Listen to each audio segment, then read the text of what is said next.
बारन भूसरो ससुर में हम लगियन हो एक बब्बे ले लगिया हो का बाबा हमें मुछलदार रे होली लगा के तू करिए बात तो एगो कैसे हो गई भोसड़ी को सवाल करी। अरे तू बताओ हो के कब का काहे गोर बात देवरा सब का बोल बा पापा एक गो थोड़ी बंद दिख रही है डाब के पानी पियले बानी नारियल पानी पिया से छिलो तोरा होई ना तो तोरा नारियल पानी डाब पानी हुए कहाला आ डाल दूध में डाल के केसर पिया के लेकर एकदम लाल गुलाब लोग भी आएंगे बुर्ज खलीफा पर जाएंगे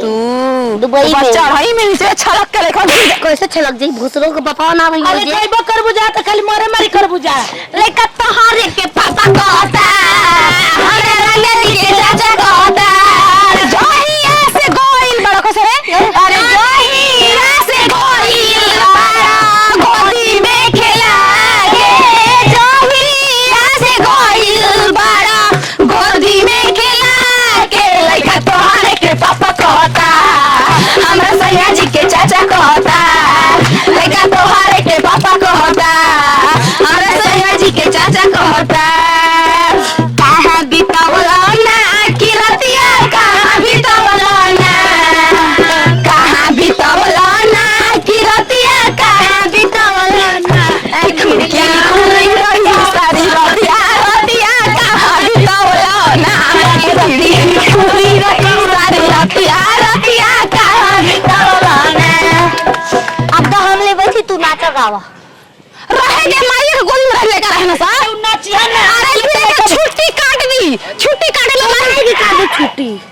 हाँ तो हो अरे हाले के लइका भी नाची काहे ने कुम मना करत गीत गाओ हाँ तो गीत गाओ तो कहानी तू गीत गाओ ये छीनरो बिये तू तो तोहर में सोहर बहिना करती है लाइक भाता के लात मार के कल भूसा उड़ गया दुआर हाला ओ सही होई अच्छा गीत गाओ जा जरे उजर रसगुल्ला रसदार राजा जी उजर उजर रसगुल्ला रसदार राजा जी कहिया में गेली लहंगार राजा जी सड़िया काहे गेली लहंगार राजा जी उजर उजर रसगुल्ला रसदार राजा जी उजर उजर रसगुल्ला रसदार राजा जी ई सड़िया काहे के लिए आइला उदार राजा जी सड़िया काहे के लिए आइला उदास राजा जी आई के बजाज बोलिया बोले राजा रे ओला आई के मजाज बोलिया बोले राजा दुआरा आई से का पार राजा जी सर जान जाला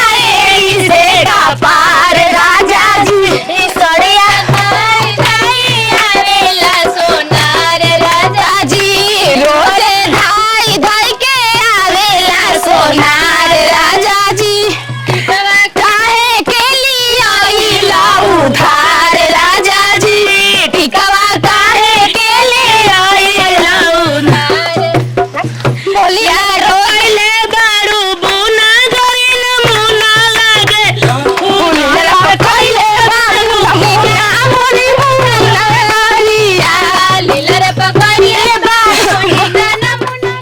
नमस्ते प्रणाम हर हर महादेव। हम singer and doctor Neha Singh पगली सबको के पैर छू के प्रणाम करते हैं। और ये हमारी टीम बटे जेमा एक्टर वाली सपना सिंह और रवि राज जी और कैमरामैन कृष्णा राज, जो कि हम सभी लोग का टीम का वीडियो देखने के लिए एक चैनल है हमारा विवाह म्यूजिक 5505 पर मेरा वीडियो से कंटिन्यू आएगा। तो हमारा टीम का वीडियो देखने के लिए जो लोग चैनल को सब्सक्राइब नहीं किए रहेंगे चैनल को सब्सक्राइब कर और ढेर सारा प्यार दीजिएगा।